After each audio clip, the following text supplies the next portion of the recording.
السلام علیکم ورحمۃ اللہ وبرکاتہ۔ نحمدہ ونصلی علی رسولہ الکریم، اما بعد فاعوذ باللہ من الشیطان الرجیم، بسم اللہ الرحمن الرحیم۔ ہمارا آج کا موضوع ہے شادی میں رکاوٹ ڈالنے والا جادو۔ کچھ لوگ یہ سوال کرتے ہیں کہ ہمارے بچوں کی شادیاں نہیں ہو رہی، اگر کوئی رشتہ آ بھی جائے تو بات نہیں بنتی۔ اس معاملے میں ہم بہت زیادہ پریشان ہیں۔ کبھی لڑکے والے انکار کر دیتے ہیں تو کبھی لڑکی والے، سمجھ نہیں آ رہی، نظر ہے، جادو ہے، کیا ہے؟ برائے مہربانی فرما کر اس کا کوئی حل بتائیں۔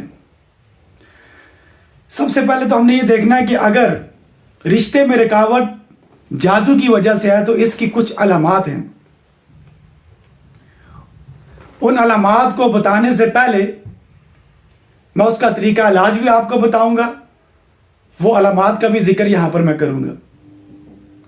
جادو کی چند علامات میں سے سب سے پہلی جو علامت ہے، ایسے مریض کے سر میں اکثر درد رہتا ہے، دوران نیند اس کو گھبراہٹ ہوتی ہے، معدے کے اندر بھی اس کو اکثر شدید درد رہتا ہے، اور بعض ٹائم کمر کے آخری حصے میں بھی اس کو درد رہتا ہے۔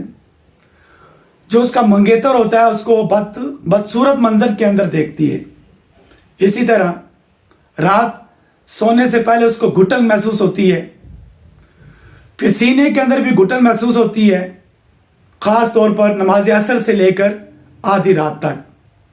یہ جادو کی وہ علامات ہیں جن کے اوپر اگر شادی میں رکاوٹ کا جادو ہے تو اس کے اندر یہ علامات پائی جائیں گی۔ یہ جادو ہوتا کیا ہے، یہ اور کس طریقے سے ہوتا ہے، اس کا طریقہ کار کیا ہے؟ ایک کینہ پرور بغض رکھنے والا شخص ایسے جادوگر کے پاس جاتا ہے جو پلیت ناپاک جادوگر ہے، اس کے پاس جا کر کہتا ہے کہ فلاں آدمی کی بیٹی کے اوپر جادو کرنا ہے تاکہ اس کی شادی نہ ہو۔ جادوگر اس کا اور اس کی ماں کا نام پوچھتا ہے، پھر اس سے اس کے جسم کا کوئی کپڑا طلب کرتا ہے، منگواتا ہے تاکہ اس کے اوپر وہ جادو کر لے۔ پھر ایک یا ایک سے زیادہ جنوں کی ڈیوٹی لگاتا ہے کہ وہ اس عورت کے اندر داخل ہو کر اس کے ساتھ جو بھی رشتہ ہے یا کوئی بھی اس کے پاس رشتہ مانگنے کے لیے آئے تو وہ لڑکی فوراً اس کا انکار کر دیتی ہے۔ اگر جن عورت کے اندر داخل نہ ہو سکے تو اس کی کوشش یہ ہوتی ہے کہ وہ باہر سے ہی اس مرد کو بدنما صورت کے اندر اس لڑکی کے سامنے پیش کرے تاکہ وہ لڑکی اس شادی سے انکار کر دے۔ اب اس کا طریقہ علاج کیا ہے؟ اس کا طریقہ علاج یہ ہے کہ ایسی عورت یا ایسی بچی سب سے پہلے وہ نماز پنجگانہ کی پابندی کرے گی، شرعی پردے کی بھی پابندی کرے گی، گانے موسیقی وغیرہ وہ بالکل نہیں سنے گی، اور رات سونے سے پہلے آیت الکرسی کی تلاوت کر لے، اور سونے سے پہلے سورہ اخلاص، فلق اور ناس 3 دفعہ پڑھ کر اپنے ہاتھوں پر تھتکار کر ہاتھ کو پورے جسم پر، چہرے پر مل دے۔ پھر روزانہ آیت الکرسی کی تلاوت کو ریکارڈ کر لے، روزانہ 1 گھنٹہ وہ تلاوت سنے گی۔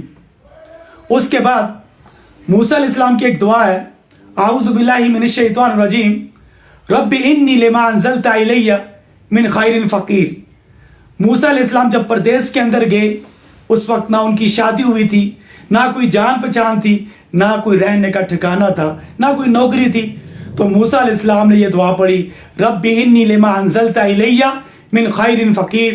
تو رب تعالیٰ نے ان کی شادی بھی کروا دی، رہنے کے لیے جگہ بھی دے دی، اور ان کی نوکری بھی لگ گئی۔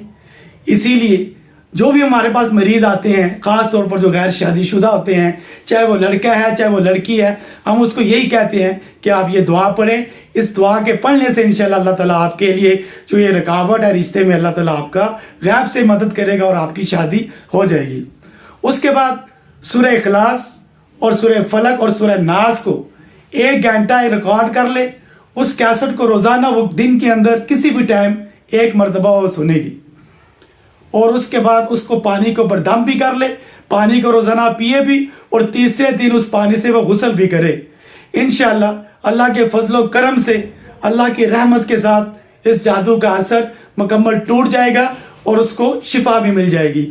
اور نماز فجر کے بعد لا الہ الا اللہ وحدہ لا شریک لہ لہ الملک ولہ الحمد وہو علی کل شیء قدیر کی تسبیح بھی کرے تو اللہ بہت جلد اس کا انشاءاللہ اللہ تعالیٰ اس کے لیے خیر والا معاملہ فرمائے گا۔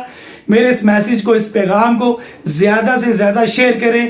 کیا پتا آپ کے ایک شیئر سے گھر کے اندر بیٹھی بچی، گھر کے اندر بیٹھی بہن جو بوڑھی ہو رہی ہے وہ بوڑھے ہونے سے بچ جائے اور اللہ تعالیٰ اس کو اس جادو والے اس عمل سے بچا دے۔ اللہ تعالیٰ تمام مسلمانوں کے بچوں کو اپنی حفاظت میں رکھے۔ آمین۔ وآخر دعوانا ان الحمد للہ رب العالمین۔